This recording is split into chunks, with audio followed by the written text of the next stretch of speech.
being here with us today for the Sustainable Communities Working Group. Chair Lynn's actually not going to be able to make it to this meeting, but I will be your chair today. For those of you who don't know me, my name is Sarah Toma. I'm your community liaison for this working group. And then before we begin, I'd like to pass it over to our interpreter for today's meeting, who will provide an explanation on how to use the interpretation devices or access interpretation online. And I would like to ask Tessa or our clerk. Oh, I'm sorry. Go ahead for the interpreter.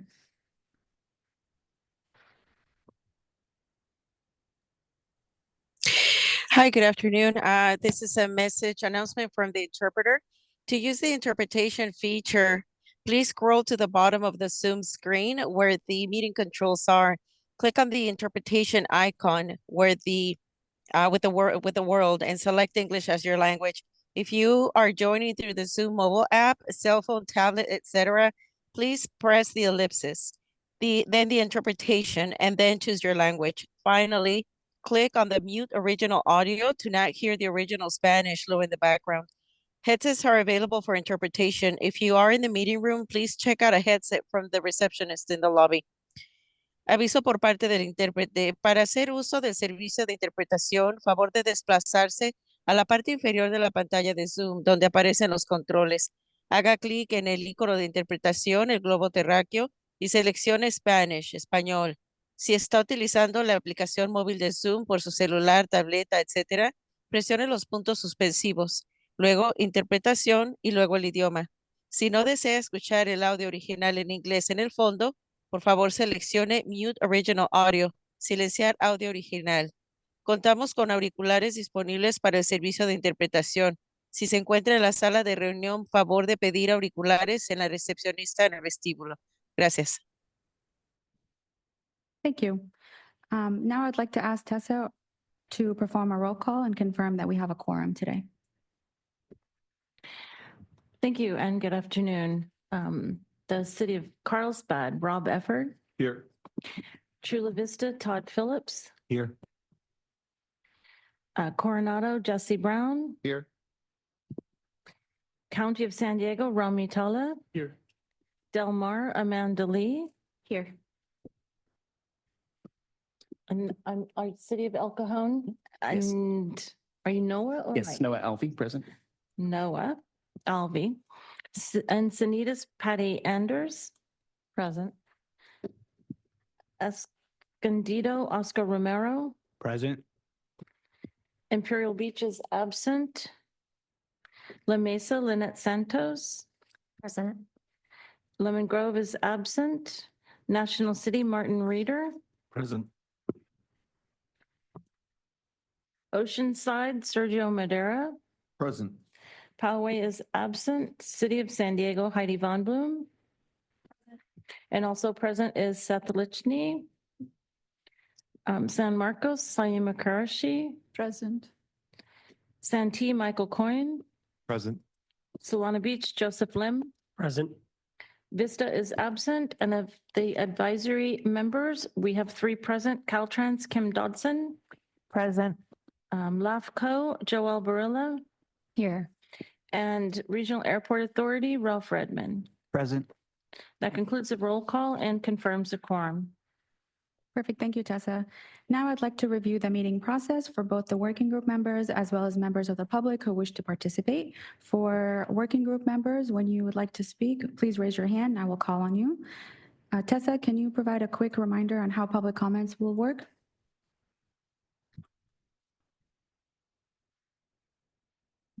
For public comments, if you are present, please submit a speaker slip to me here at the desk on the item that you would like to speak. And if you are virtual, please raise your hand at the beginning of the presentation of the item. I will call on those in person first and then those virtual. Perfect. Thank you, Tessa. Before we begin, do any of the working group members have any questions before we continue? Okay, I see none. So now I'd like to move on to item 1, which is non-agenda public comments. And we will take working group member comments first and then move to public comments. Do any of the working group members have non-agenda comments or announcements to share with the group here today? If so, please raise your hand at this time. Okay, I see none. Thank you. And then before we move to public comments, for our board policy, the amount of time allowed for each verbal public comment is determined based on the number of agenda items, the complexity of these items, and the number of person anticipated to offer comments. This allows us to hear from as many people as possible and to complete our business while we still have quorum. Based on these factors for today's meeting, each member of the public will be allowed 1 minute for public comments. Now, do we have any comments from the public, clerk? Thank you. I have one public commenter. The original draw, please go ahead.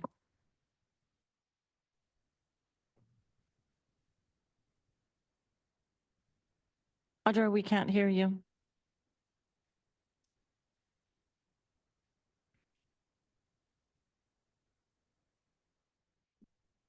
Can you hear me now? Sarah, if you want to go, Can oh, you there hear you me go. now? Go ahead. Okay.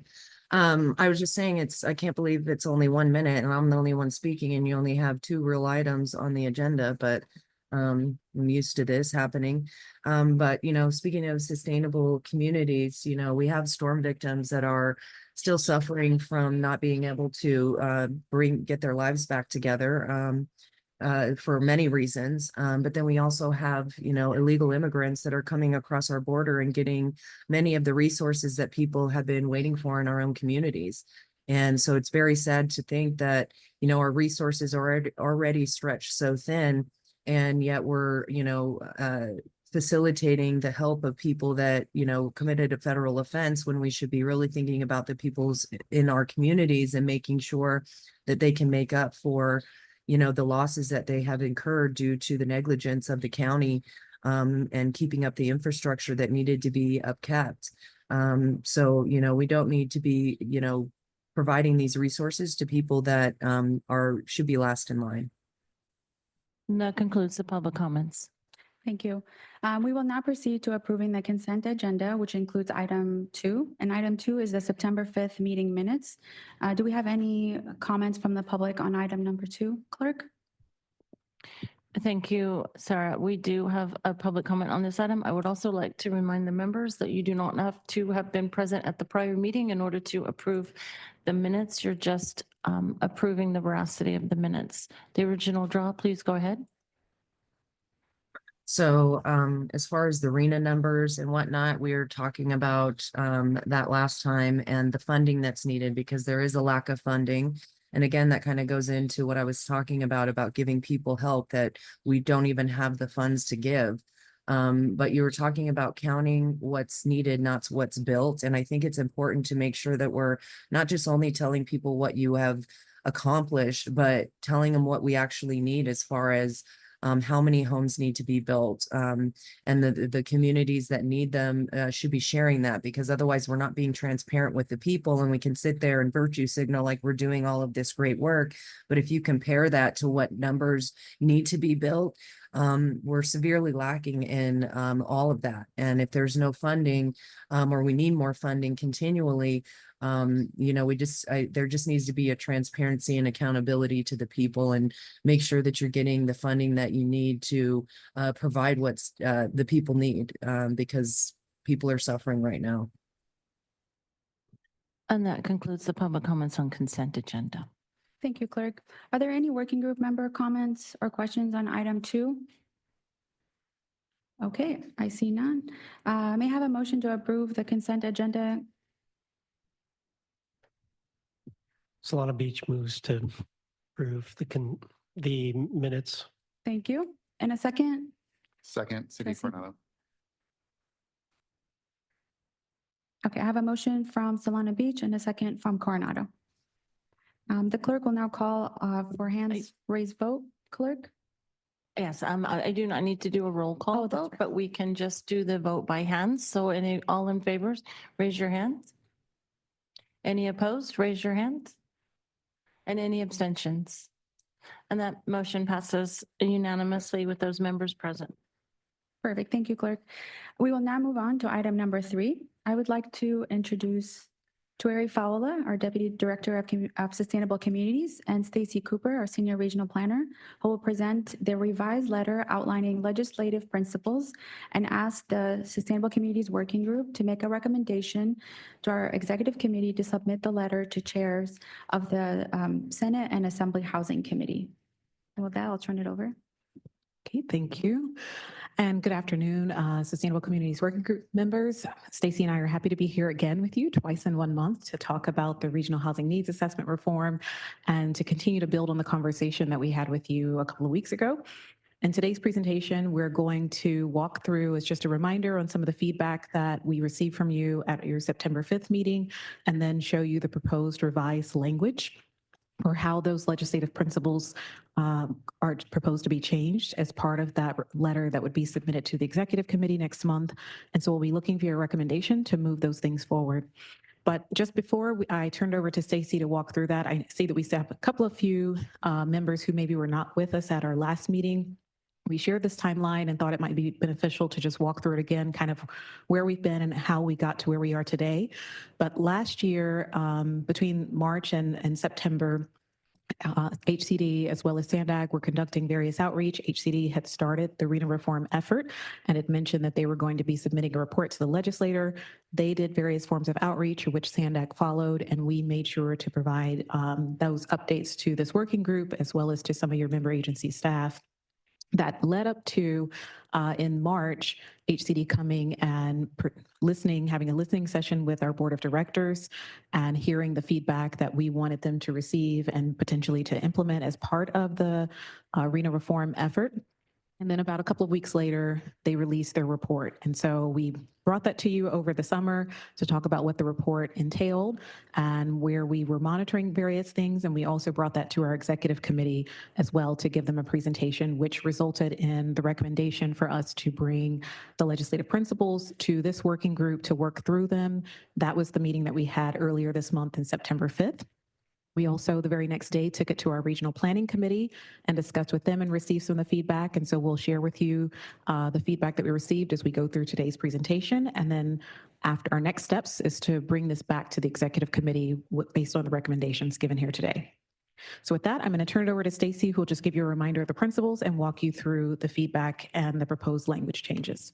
All right, good afternoon, everyone. Just a reminder, these are the legislative principles that we spoke about in our last meeting. The first 5 were part of the original proposed in the letter to the House and Assembly chairs. And then the last 3 were new principles proposed by the Executive Committee. And we're going to go through each one to make sure that we accurately reflected the feedback that we received from you. You also have a copy of the letter, red line letter. You should have that, and it was also included in your agenda packet. So we'll just quickly go through these. We'll show you the slides of the feedback that we had received, and then we'll go on and talk about the revised language. Just note on this one, the first bullet was included in the introductory paragraph as opposed to in the sustainable funding section, and then everything else was covered in the letter. So moving on. Oops. All right. So the proposed updated language is on the screen and also in the letter in front of you. The changes included the addition of the need for capital as well as planning funding. And we added the second paragraph about fulfilling our region's 6-cycle need of 68,959 low and very low income units with an average cost of $700,000 per unit will cost almost $49 billion in construction costs. We also added in the construction costs are not the only expenses that are needed with additional housing, and that funding should be proportional with housing that's being built. And then we also included the 2-tiered approach that you guys had spoken about last week. So if everyone could read through that and let us know if you're good with the revised language. And then just chair and working group members, we are hoping to be able to, as we go through the presentation, open up for dialogue and making sure that we're hearing your feedback before we get to the end where we'll be asking for a recommendation. City of San Diego, please go ahead. Thanks, Sarah. Thanks, Tueri. I do have a comment on this one. In particular, I just wanted to make sure that the language is a little bit more clear, that we're focusing funding on jurisdictions that permit affordable housing rather than on jurisdictions generally.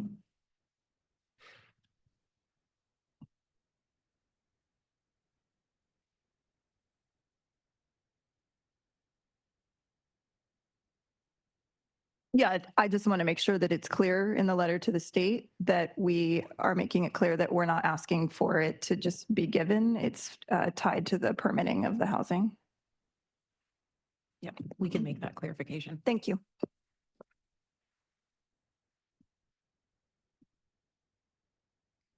Anybody else on this one?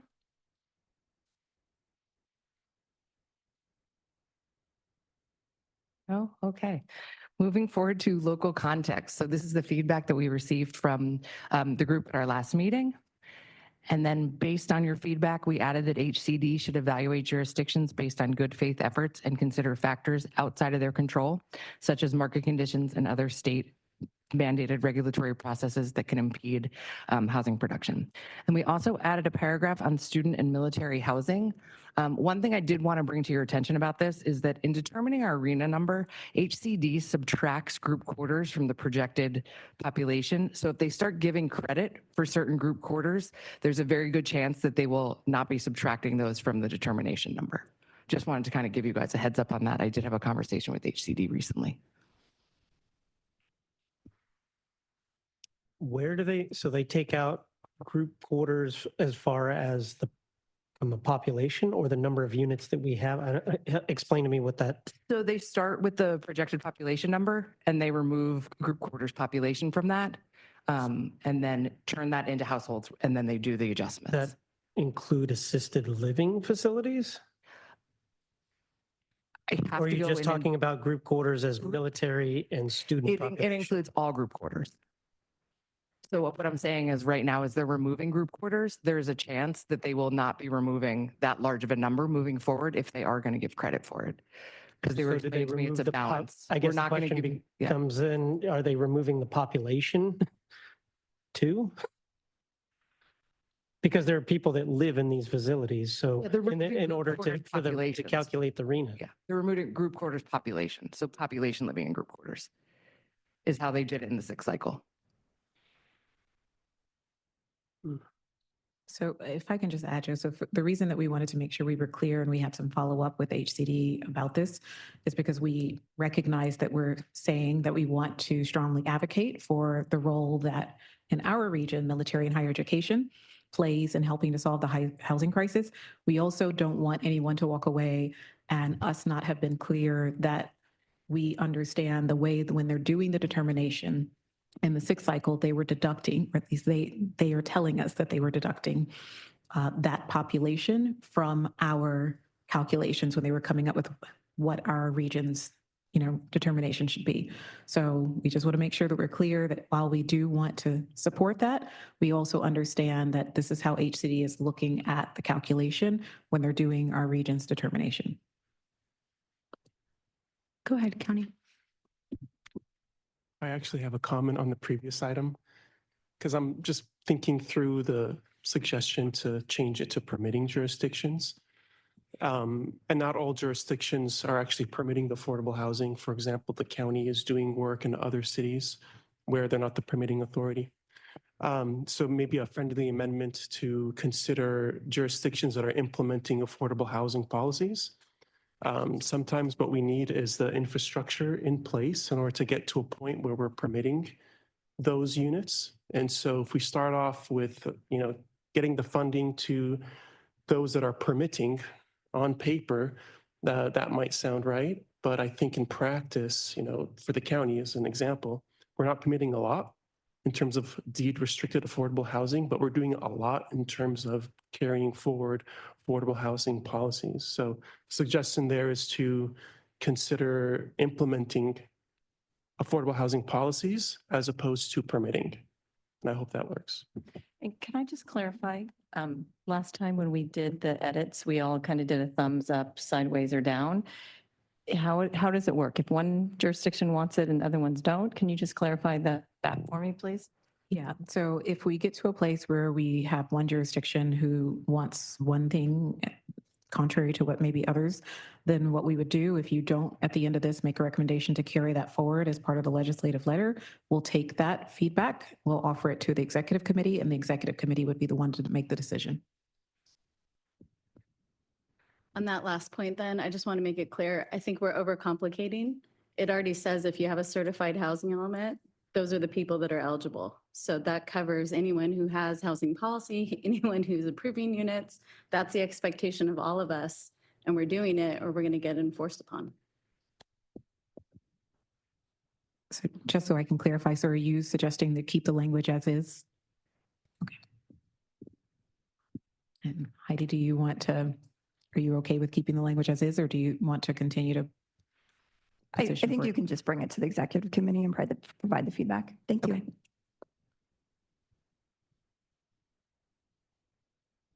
So going back to local context, are we in agreement with the rewrite? Do we have Go ahead, Heidi.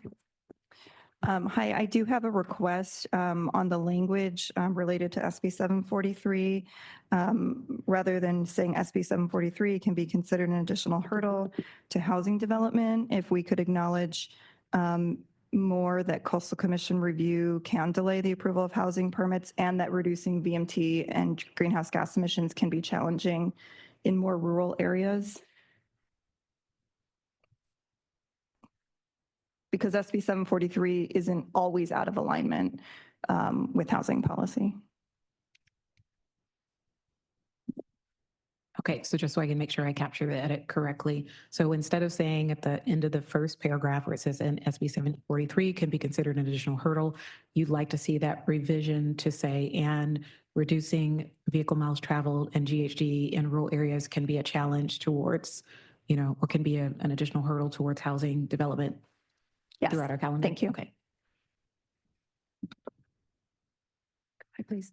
So can I just ask for some clarification with regards to the military and student populations? So in the discussion with HCD, is it clarified that HCD takes into consideration the planned increases in student capacity at military or at housing, military or college campuses, and then subtracts that housing, subtracts the population projections for military or student housing to give us our RENA number? So we didn't get into that level of detail. It was more, as they say in the like in their report, that to be determined by HCD, like the different types of group quarters as defined by HCD, but they didn't define it.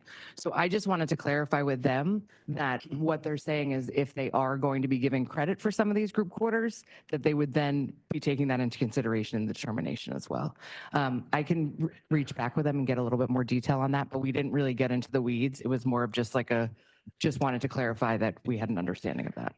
I guess it didn't make sense to me because if they're subtracting the expected increases or the expected increases in the people living on military and students on campuses, then they're not allocated or they're not looking at plans at those campuses for building housing, then I don't see how those two kind of correlate, if that makes sense. Yeah, and I can double check all that get back to HCD on that. Any other comments? I just had a question regarding the proposed changes to SB 743. I apologize.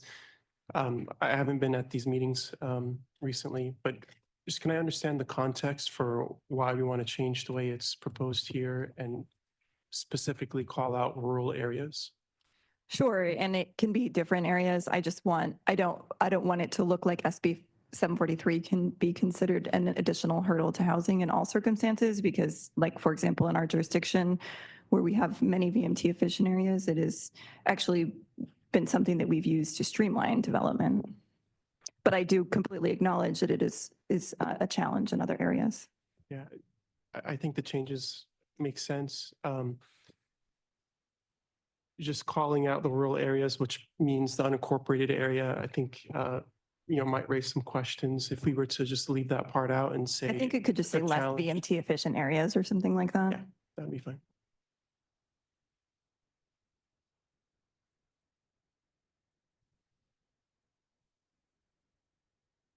So we'll capture that change where instead of saying SB 743, we'll say reducing vehicle miles traveled and greenhouse gas emissions in less VMT efficient areas can be an additional hurdle to housing development in certain parts of our county. Seeing head nods. Okay.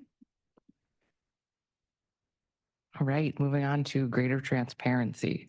So this slide provides feedback that we heard regarding greater transparency. And I just wanted to let you guys know that the comment about the NOAA was added to the preservation of affordable housing. So it's not going to be on the in the transparency language. Yes, please go ahead. The one point that didn't get added into the language is that all data sets relied upon should be publicly available. I think that's really important. That's the part of the transparency is we need to understand what HCD is factoring in, as well as when we're doing the RENA discussions here at SANDAG. That didn't happen last time. Yes, please go ahead.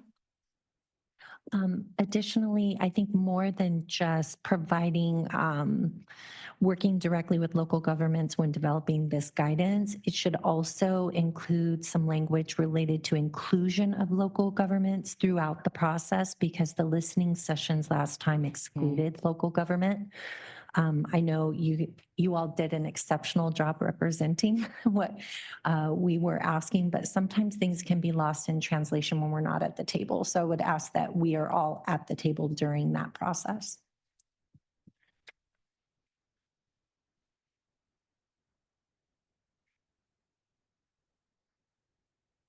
Okay, so the addition of the data sources being publicly available. Sorry, we misinterpreted that as it was just for SANDAG to be using that data, but it makes sense now that you're talking about HCD as well. And the inclusion of local governments throughout the process. Any other thoughts, comments?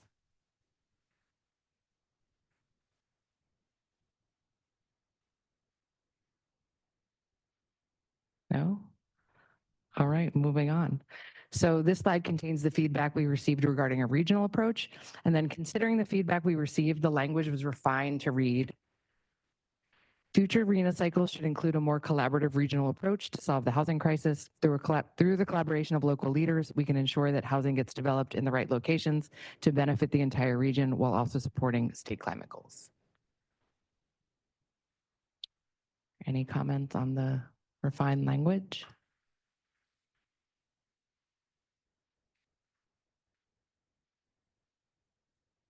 Yeah, I think it's, I don't know, it doesn't really say much. I think we need to ask for more flexibility within each region and kind of getting back to the executive committee feedback, talking about the allocation adjustments, allowing for those, and then also stronger language that jurisdictions lacking space cannot build housing, but working together as a region, we can identify and build housing in the right places to provide supportive transportation options. I think that was lost in what was in this one sentence that was provided.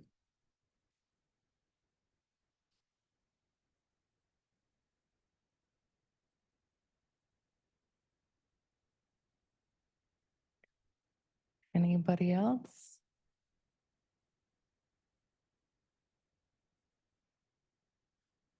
So can I just ask for clarification?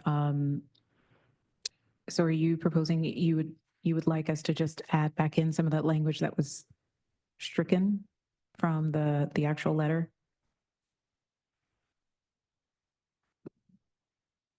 Actually, it looks like it's the same language. Yes.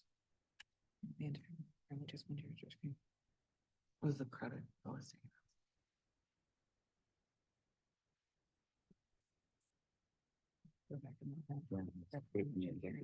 Notes, yeah. Okay, so I just want to make sure, because we're going to have to make sure we make the revision. So we want to add back in about more flexibility being given to the locals when it comes to determining the regional approach. And then can you say one more time, what was the additional request that you had? So straight from the executive committee feedback that was provided last time, requesting stronger language that jurisdictions lacking space cannot build housing, but working together as a region, we can identify and build housing in the right places and provide the supportive transportation options. Okay.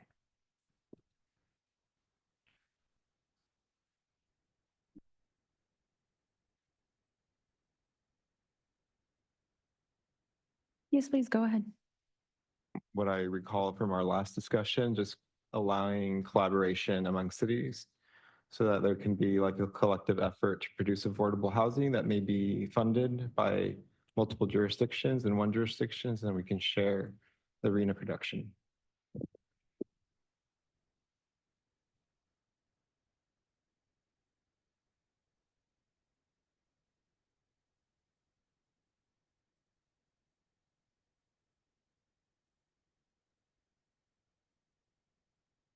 All right, prioritize the number of people housed feedback. So at our last meeting, the group didn't come to an agreement on this principle, so it was not included in the revised letter. However, when we went to RPC last week, or 2 weeks ago, the day after we met with you, the feedback we received from them was that jurisdictions should be given the flexibility to choose between the number of units and number of people housed. So we wanted to see we wanted to gauge interest in adding that principle in with the revised language. Does anybody have any thoughts? So just changing the end to consider flexibility in achieving state housing goals by allowing jurisdictions to count units or people housed.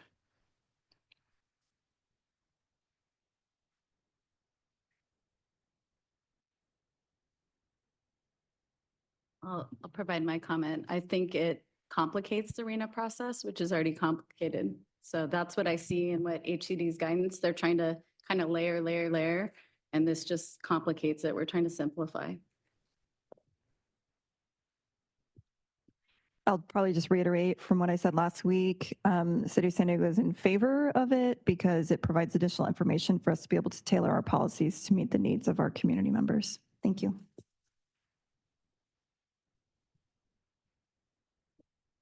May I make a suggestion then, as maybe by way of compromise, that we leave it more general, that local jurisdictions have more flexibility in determining how to meet the needs of their population or something like that? I think it would address some of that, but not get so specific that might complicate it if a jurisdiction doesn't have that. I think we all are struggling with some of the direction from HCD and other state agencies on how to implement it. It's really tying our hands.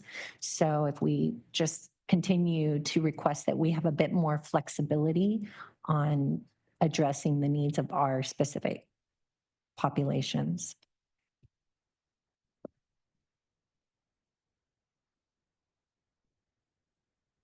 So I just want to, so would your suggestion then be we would essentially strike the end?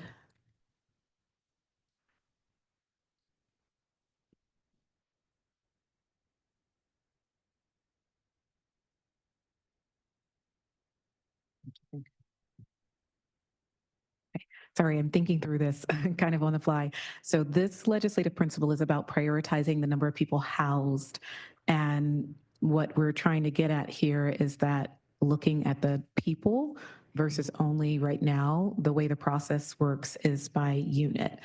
And so the friendly amendment to this language that was given by the Regional Planning Committee was to just say, leave it up to the jurisdiction if they would, by just allowing the jurisdiction to make that choice. And then I'm hearing that there's some in favor who say, yes, City of San Diego, this gives them better data and information to help serve the needs of their city. Others are saying they would not like to see this. And this is where I guess I want to get clarity. Do we not want to see this proposed legislative principle included?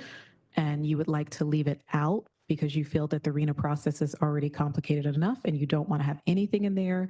And if so, we will, like the others, take this to the executive committee, give them the proposed language, also give them the feedback and say there was members who also did not want to see this one move forward at all. Or if you would just like to see a revision to this and we can get consensus on that, we can take a revision if that's the agreement. So that's kind of where I'm looking to make sure we capture what you would like to see us do moving forward. Can I just want to make sure we're on the same page before we vote on anything. In the RENA process, we're assigned a number of units that we need to address by the region, and then they're allocated to each jurisdiction. How is that going to work if some are picking to do by people and some are doing by units? I understand if the policies in your housing element take that approach and you have programs, that's a way to do it. And yeah, we all want to be flexible and do it our own way. But the RENA process is by units. So that's, I mean, to me, the letter that you prepared without that is clean. So that would be the position of Del Mar. And kind of jumping onto that, would that result in two different numbers from HCD, one for units and one for people that need to be housed? I think that would just create tons of confusion for everybody, especially if each jurisdiction picks different ones to move forward with. Go ahead, Rob. City of Carlsbad is okay with the deletion as proposed. Of not including this section in the letter. Not including the entire principle. Okay. And then I would just kind of agree with those comments and say that, again, it adds an additional level of complexity. So in El Cajon, if we're a primarily built-out jurisdiction, with smaller single-family homes, and we're adding bedrooms to homes, are we going to start then, or monitoring additions to houses and then counting those towards RENA, even though we're not building units? So I just, again, think that adds that extra level of complexity that's not necessary.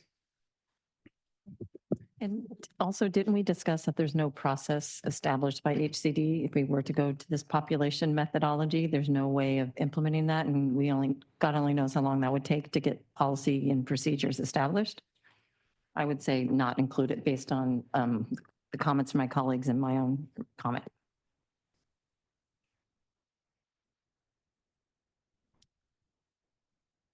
Yes, please go ahead. Sorry, Martin Reeder, National City. I'm obviously late to the party. I wasn't at the last meeting, but I have spoken with my supervisors about this, and I think we agree with the point of San Diego that we're a bit more unique than some of the other cities in that regard, and I agree that it does make things more complicated. But I'd like the executive committee to chime in on that. I mean, we're smart people; we can figure it out, but I would. The city of National City would like to incorporate some kind of language where we may have the opportunity, if possible, to use people housed as well, or. Okay. Since we do have, I think a couple, would you all mind if we did kind of a thumbs up sideways down on including this, just so that we can make sure that we're hearing all the voices or kind of hearing the different perspectives? You guys are, so to the keeping it, I see some people already ready to go, but okay, so if we, let's do a thumbs up sideways down if we would like to carry this forward as part of the proposed legislative principles that we ask EC, to include, that we want to include in the letter. So if we get thumbs down on this, what it'll mean is that we will take this forward and give EC, we'll let them make the choice. So I think I'm hearing people who do not want to carry it forward and people who do. So thumbs up, you do want to carry it forward as a principle? Okay, and then anybody who sideways? And then the rest are down. Okay, so what we will do then is we will take this, for the 2 thumbs up, are you both okay with the revised language that's shown on the screen here? I do think there's serious implementation issues with having 2 different metrics apply. Okay. Agreed. Okay, so we'll take this forward to executive committee, let them know that there was not consensus on whether this should be included as a principle. We will acknowledge that there's support for it as a whole, with the understanding that there are a lot of concerns on how this would actually be implemented, and we'll let our executive committee decide if they want this to be included as part of the language. If you could just say implemented through the RENA determination process. I think that's the problem. It's okay if a jurisdiction wants to pick to do that through their programs, but when we're all sitting here trying to determine the RENA, that really makes it complicated. Okay.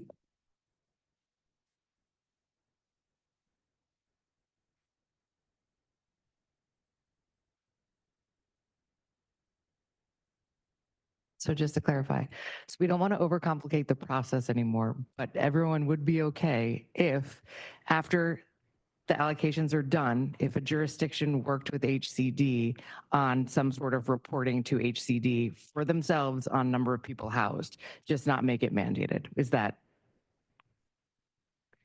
can people get on board with that? Should we do a thumbs up just to see consensus? I mean, good luck with getting HCD having one or even a handful of jurisdictions treating them differently than any other jurisdiction. That doesn't seem very manageable. HCD has a hard time as it is. I think it's hard to know all the implications of that since we're talking about it so generally. And I wonder if SANDAG would have a point of view on that when you're trying to collate 18 different sets of programs and goals. And don't get me wrong, I understand the reasoning of wanting to count how many people you're housing. I think we all agree, housing people is what we're trying to get to. But completely changing this methodology is going to be more than just a challenge, probably impossible, because I don't know how you, at least some of our smaller jurisdictions, I don't know how we'd count people that we've housed, especially when any project, you might have 2 bedrooms, you might house 1 person, and that might house 5 people. And I don't know how you do that. Yeah. And it can change, especially in rental projects. The reporting process is so long and complicated now, and I don't see how a 2-system process works because HCD can't accommodate the one we have. And I'm all about streamlining efficiency, making things better, but dealing with this particular agency, I don't think we know all the implications. Anybody else? All right, so we'll take this one back to EC. Okay, preservation of affordable housing. This was another new principle suggested by the executive committee. And this is the language that was crafted. So we urge state leaders to take steps to preserve naturally occurring affordable housing by passing legislation that provides tax incentives to landlords or offers other creative financial incentives. HCD should develop guidance to allow local jurisdictions to report on NOAA units that are not deed restricted in annual progress reports, and preserving existing affordable housing is a critical component to addressing current and future housing needs in our region. Are we good with this language? Do we capture everything? I mean, I'm okay with the language, but I would caveat as long as it doesn't dampen housing production. It could have an unintended consequence.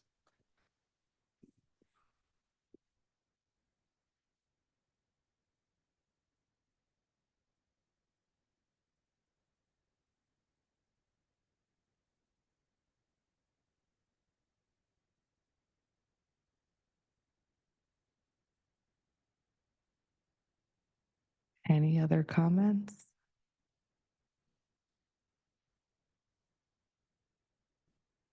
No? Okay. Moving on to vacation and short-term rentals and your feedback. So this was also a new principle that was recommended by the executive committee. This group did not come to a consensus on the inclusion of this principle, but did agree that there are challenges to counting vacation and short-term rentals. So we can take your feedback to executive committee and see if they want to include it, or we can have further discussion today to see if we can come to an agreement on language. Go ahead, please. Thank you. I just wanted to clarify, I guess, the point that for Del Mar is that STRs should be a housing element action program if that's applicable. It's not really applicable to every jurisdiction, and it should not be part of the RENA process. Again, that's complicating. We were saying how that is a situation that changes, just over the course of a year, let alone over a whole housing cycle. There's extreme variations in that and just factors that are not something the city has control over. It's market related as well.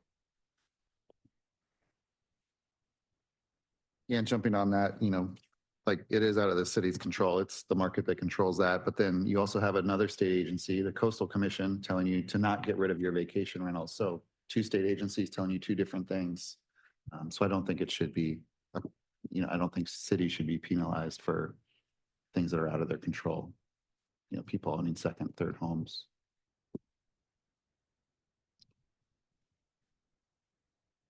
Anybody else? I just want to clarify that this is going to move forward without consensus, correct? We'll bring this back to executive committee. Okay. I would just say the bullet point about a housing unit is a housing unit. I would just say that I think there's a lot of nuances to that, and a housing unit that hosts out-of-town guests is different than a housing unit that provides housing to a working family. I wouldn't make the argument, though, when it's built, it's not necessarily built as a short-term vacation rental. So units change. Sometimes it'll be, as I think Amanda mentioned, we've had units that change hands that go from a short-term vacation rental to someone's forever home, then turns back to a short-term vacation rental or even a long-term rental. So I don't know how you start adding that in. Then you have to build another unit when it's a short-term vacation rental. And then when it's not a short-term vacation rental, you then get credit for building that unit again. That just makes it very difficult to manage and report on. I think the statement is really a reflection of how it is existing. So right now, HCD counts. It's just a unit is a unit. That's how it counts. Very simple. So I think that's what we were at least advocating when we were talking about it. Let's go ahead. Can you clarify? My understanding was that this language was in direct response to some legislation that was proposed. Can you speak a little bit about that? And would there be an opportunity to maybe say, if we're not going to give specific feedback or agree on specific feedback related to this topic, understanding that maybe the two don't intermix with RENA, because I agree with Amanda that things change so, and others at the table, that it changes so much that to make it part of the RENA process. But my understanding was it was based on proposed legislation. I'm double checking if it was part of a recommendation to the legislature or if it was an HCD implementation effort. So just give me 1 second. Okay, thank you.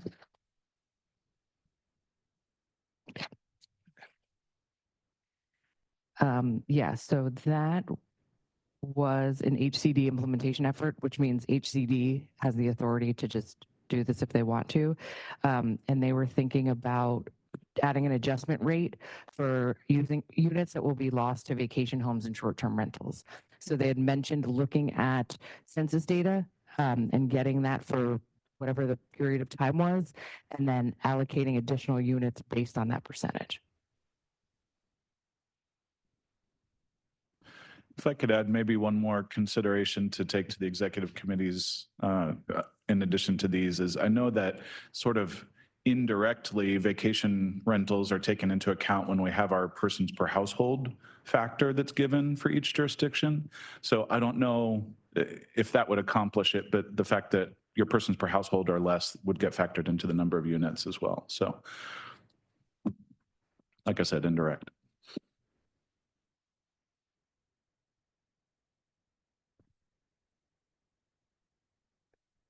If I may, I would say, San Diego is a great, I talk to friends and family from all over the country that want to come to San Diego to vacation. San Diego is a destination place, and we end up getting penalized as a result compared to some other jurisdiction in California that may be less desirable to vacation in. So I think, if anything, we should be including something in the letter that actually opposes using short-term vacation rentals as a method to be included in the RENA process. That's just my opinion. I don't know if I'd get enough people to support that or not. For this Coronado will particular support one, that.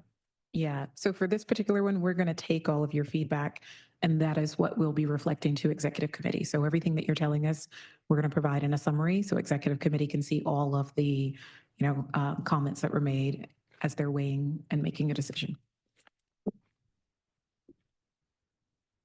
Any other comments or feedback on this? No? All right, moving on to reducing housing allocations in the unincorporated areas. So this was also a new principle that was suggested by the executive committee, and we clarified with HCD that it shouldn't impact our region. It's an implementation action that's focused on non-COG regions, and our methodology needs to fulfill the 5 statutory objectives of RENA. And then next step, so pending recommendation or whatever happens today, we'll return to EC for their approval and provide your feedback. And then we'll continue to monitor RENA reform and provide updates as they come available.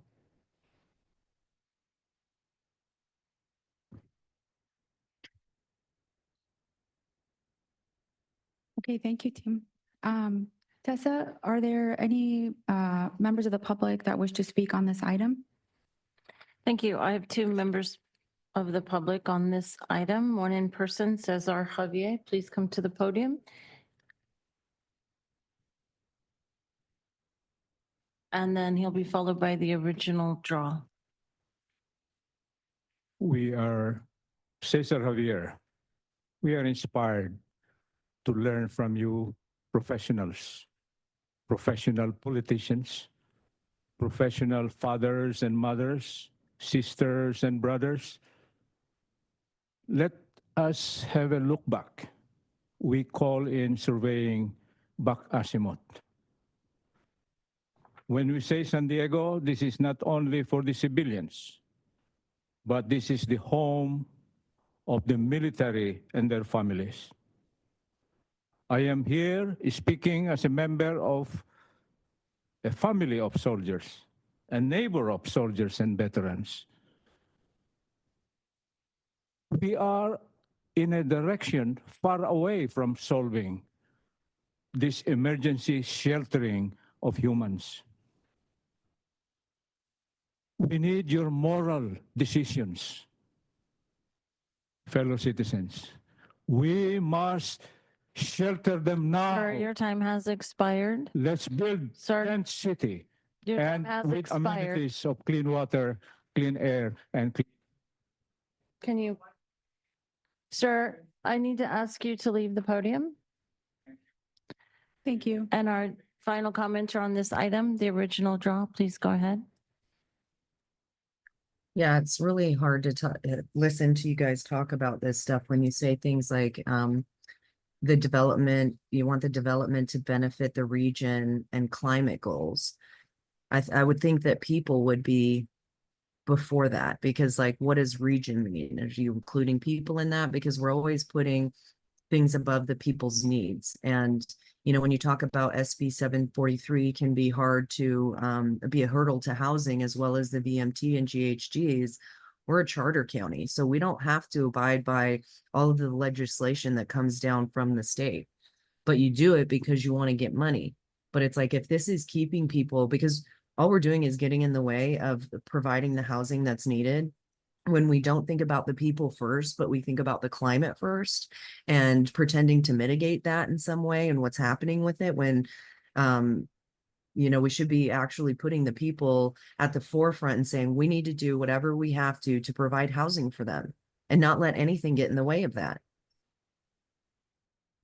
And that concludes the public comments on this item. Thank you, Clerk. I did want to provide additional time for the working group on any last additional comments on this item. And if there are none, so I do have a motion to recommend for the executive committee on the proposed legislative principles as revised in today's discussion, or do we, I'm sorry. Forgive me, let me repeat that. So do we have a motion to recommend to the executive committee on the proposed legislative principles as revised in today's discussion? And I'll remind everyone that we will also be describing comments around the areas where we didn't get consensus. So moved, National City. Thank you. And a second. Okay, second by Chula Vista.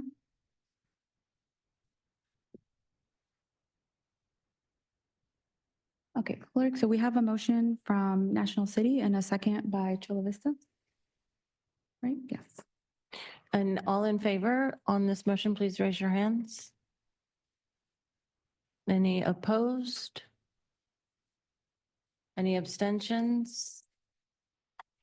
And that motion passes unanimously with those members present.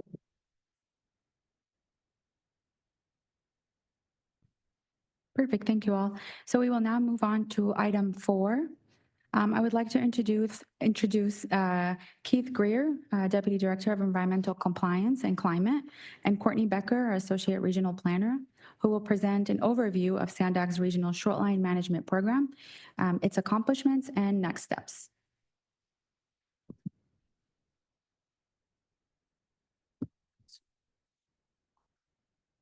Good afternoon. Hi, everyone. My name is Keith Greer, in case you don't know me. I'm Deputy Director here at SANDAG in charge of our environmental compliance programs and our climate programs.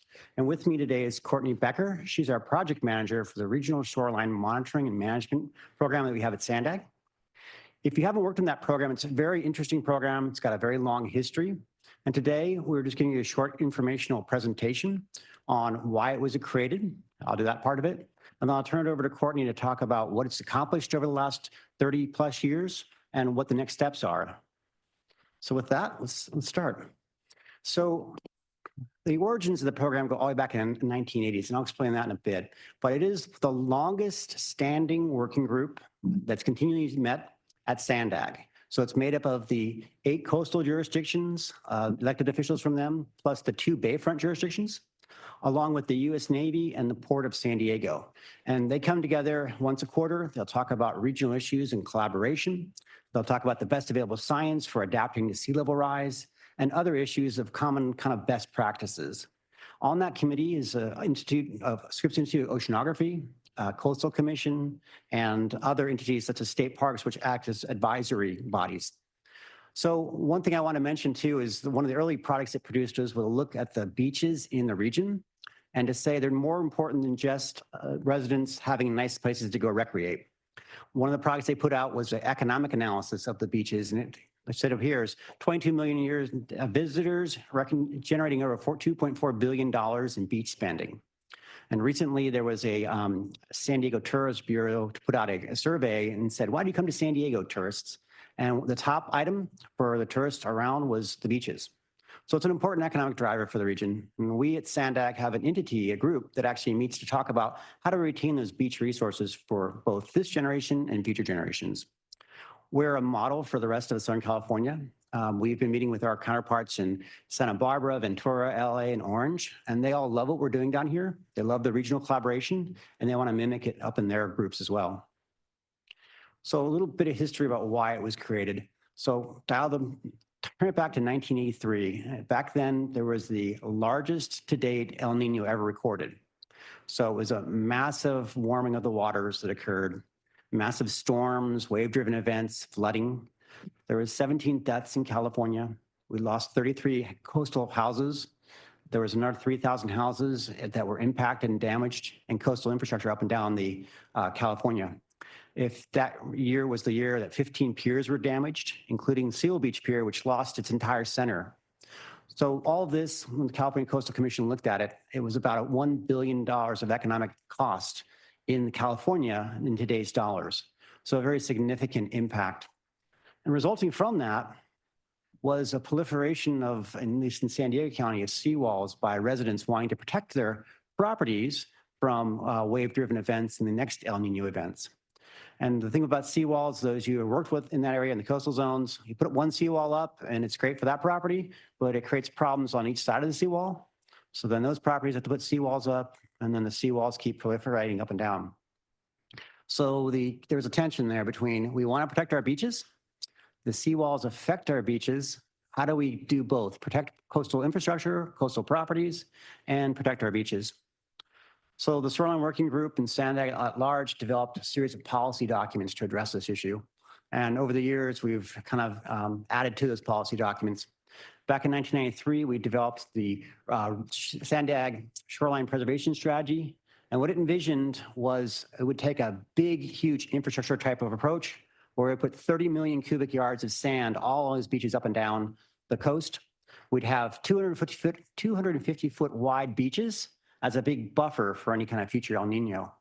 And just for kind of reference, 30 million cubic yards, back in the World War II era, when they dredged out San Diego Bay, they put about 60 million cubic yards in Coronado and the Silver Strand area, and it's still there to date. So it's a big infrastructure type project. Now, we haven't come close to doing that. We'll talk about why that could occur, but it was followed by, in 2001, we came up with another document that says putting sand on the beach alone in some areas may not be adequate. You need to make sure that the sand is retained. So it said, if you're going to have a desire to put some retention structures out there, there's a way you should do it, and there's a way you should consider it. So that beach retention strategy was adopted in 2001 by SANDAG. And the two other documents we have kind of took it to the next step, which is you might also have in your jurisdictions sand resources that can be utilized, or opportunistic use of that sand that goes on the beaches. So SANDAG completed a final sand compatible opportunistic use program, or SCOOP program, and many jurisdictions in the coastal zone has used that program. Finally, in 2009, the evolution of the region into up and down California was to treat sand as the regional resource, which it is, to look at management of it as a kind of a regional basis. So we have a regional management plan, Orange County has one, LA, and to look at that as a infrastructure that, like traffic, it doesn't stop and start in one jurisdiction, it goes across those jurisdictions. It should be managed that way. So those are the policy drivers of this program. And I'm going to turn over to Courtney to talk about what the program actually has accomplished over the last 40 years and what the nearest term next steps are going to be. Courtney. Thank you, Keith. So let's start with our most extensive program under regional shoreline management. In order to make important coastal management decisions, we need to know what the state of our region's beaches are. And then to answer that question, the Regional Shoreline Monitoring Program was established back in 1996. This program is funded by the coastal jurisdictions to perform biannual shoreline monitoring surveys to measure our beaches' widths and sand volume changes over time. This data is then compiled into an annual report that is then presented to the Shoreline Preservation Working Group annually.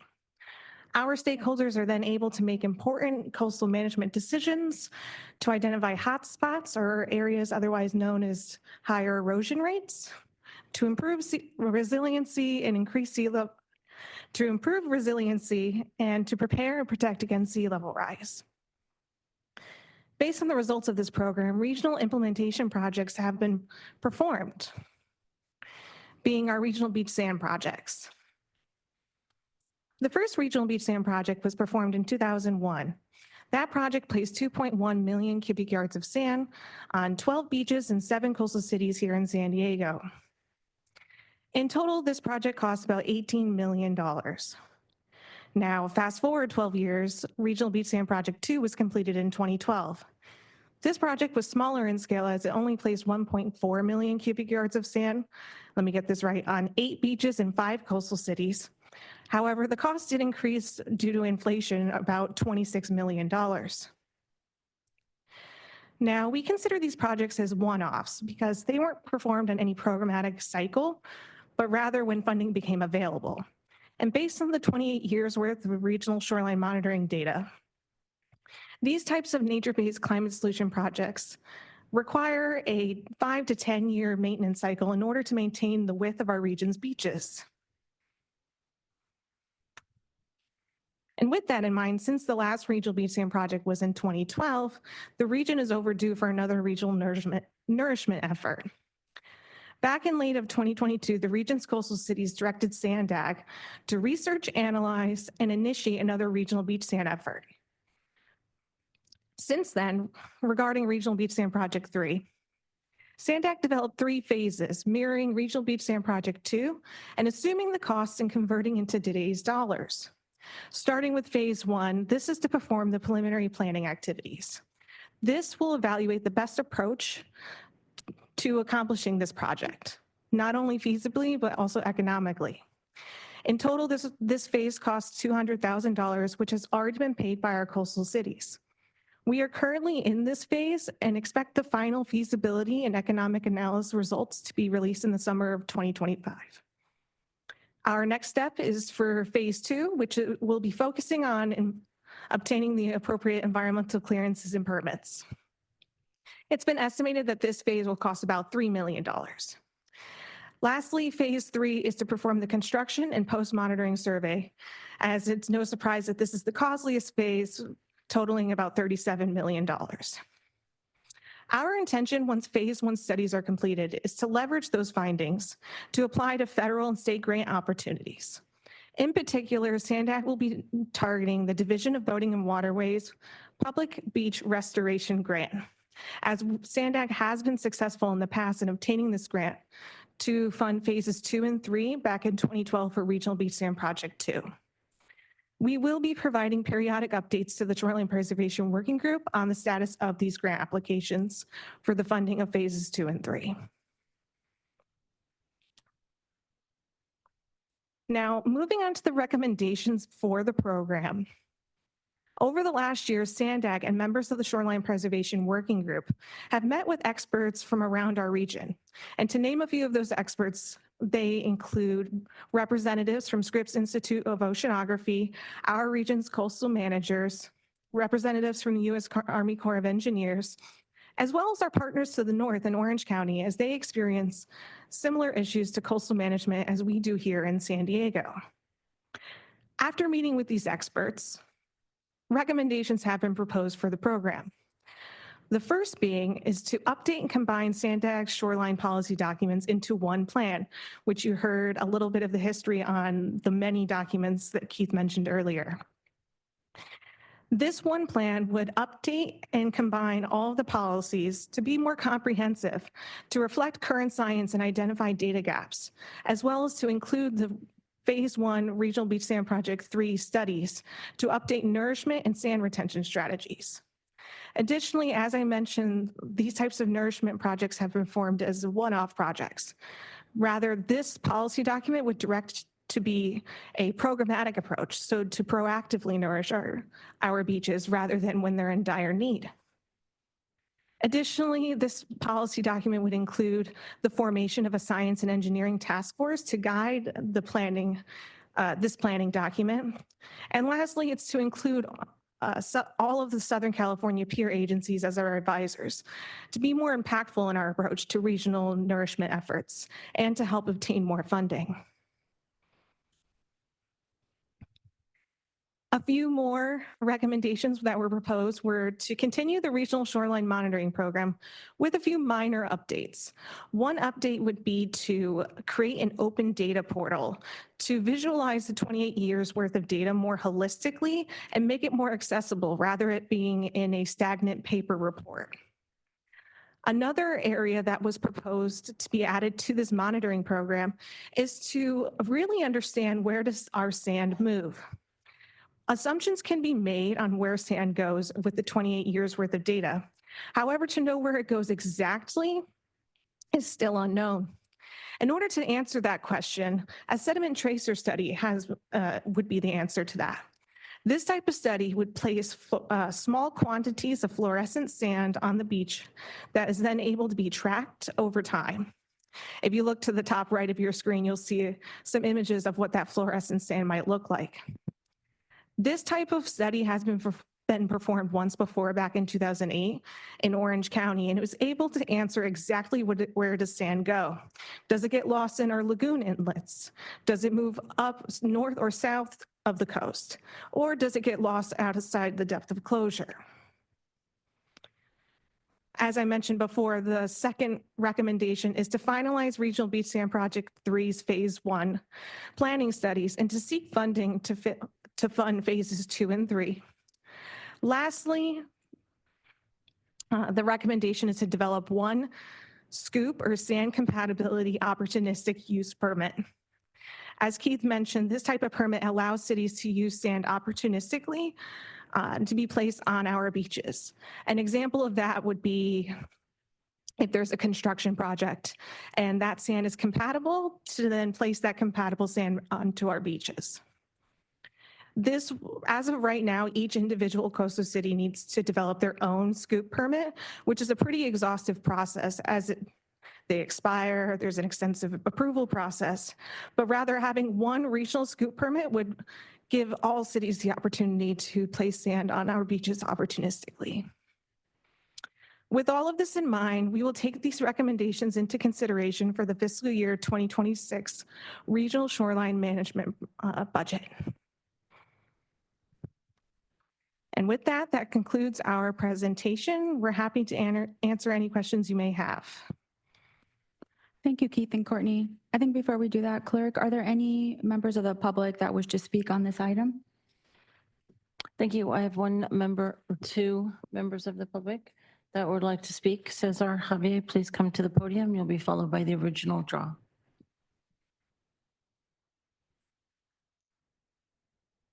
I am blessed because I am now a pensioner of this great republic, and still I am paying my tax.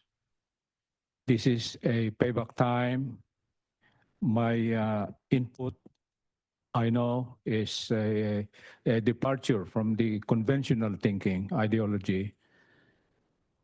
We must, and we support this in-depth analysis and action to protect our shoreline. We need the Pacific water, convert it into a potable water to solve our issue of clean water and to address the seasonal natural fire occurring in our region. Please set it up, prepare to accommodate more desalination sites like anyone from Carlsbad City? And Raise your hand. time has expired. Our next commenter and final on this item, the original draw, please go ahead. Yeah, when we're talking about storm damage, I think it would behoove you guys to understand the geoengineering and weather modification that is happening above our skies and around us. In fact, before the January storm, they were cloud seeding with SAWPA, the Santa Ana Watershed Project Authority, was cloud seeding during, before, and after the storm. So there's reasons why these storms occur. And if we really want to be, doing what's right, we should be making sure that this doesn't happen in addition to the things that you guys work on. But ignoring that is very negligent. And it's not something that you guys should be ignoring. You should be, there, other states are banning it. So, I mean, it exists. And we need to be doing something about that if we want these things to stop and for people to stop suffering or, the beaches to stop being eroded like that. And I'm not understanding what this fluorescent sand is. I mean, has there been testing on that? Is that going to be, harmful to the environment, to the people that are going to be touching the sand and or the wildlife that will be in the ocean? That needs to be studied. And that concludes the public comments. Thank you, Clerk. Are there any comments from our working group members on this item? I have Yes. one. Solana Beach certainly supports the regional effort that's going on with SANDAG and the other jurisdictions for this. I think you mentioned the scoop opportunities from a regional standpoint. I think it could go a long way. We have a scoop program and we had a couple of projects that there was going to be sand coming out of those projects. It could have gone to another jurisdiction, but because of the timing for our Army Corps project in Solana Beach didn't allow us to place it on our beaches. And I think the rest of the region could have been, somewhere in the region could have benefited from that. So we certainly support the regional efforts as it relates to this, so. Yeah, the city of Coronado also supports the regional efforts. Just to kind of give you a background, there was a recent project in the city of Coronado where we tried to get a scoop permit for the Hotel Del, doing a lot of excavation. We tested the sand. It was perfect for the beach. The Coastal Commission jumped in and gave us a very cost prohibitive permit cost. I believe it was based on acres. I'm not exactly sure. But then they also had unreasonable conditions of approval they were placing on that project. So as a result, all the sand got trucked out of town. So we support the regional approach. If I could add as well, I think the regional scoop would be really helpful, but you have to get the permitting agencies on board. And we're happy to share example, but we had Army Corps give our permit 2 years after the first resource agency granted the permit. So that's how long it's taking. It's very expensive. Over $400,000 we spent on that plan. So we appreciate your efforts. Thank you. And if I can also recommend, sorry about that. If there's a way that we can extend the length of those permits with the resource agencies, I know we've had some success with some of those resource agencies and granting 10 years as opposed to just a 5-year permit. If there's a way from a regional standpoint, if we can get it for a longer period, I think that could be a great benefit because that process does take a while to renew your permits, so. Robbie Ford, Carlsbad. I'm not familiar with this specifically, but I would just be curious for more information. If there is a regional permit and different cities are a party to that, what's the decision-making process as far as identifying projects, prioritizing projects, if that'd be made at the SANDAG level or just how that would be set up? So I think some additional information on administration would be helpful. Yeah, let me just clarify that. The regional permit is something you establish so that when any of your jurisdictions has sand, that you can use it on any of the beaches in the region. So it's not like we prioritize anything. It's not like there's a list. It's just a conduit to make it able to happen. And right now it's happening at each jurisdiction, but as is mentioned, there's short life permits, they're expensive. And so you're having to negotiate 8 different times on one permit. It makes no sense. Let's just do it once at the regional level. Great, thanks, Keith. To piggyback on Carlsbad's comment, though, I would say if there is grant opportunities that the region ends up getting, it would be nice to see how those funds might be prioritized, whether it's based on need or imminent emergency, or is it going to be based on lineal mileage of a jurisdiction, how that might work. Let's address that a little bit. So as part of the proposed regional beach sand 3 project, it would be based on here's the opportunity to get funding for the feasible location of sands in your jurisdictions, which each jurisdiction in the coastal zone right now is identifying how much sand they want. And then they pay for it on a linear foot type approach or cubic amount. So the more you get, the more you pay type approach. Okay, any final comments? Okay, I see none. So we'll go to our item 5 for adjournment and upcoming meetings. So our next Sustainable Communities Working Group meeting will be held October 17th, starting at 1:30 here at the boardroom. Thank you all.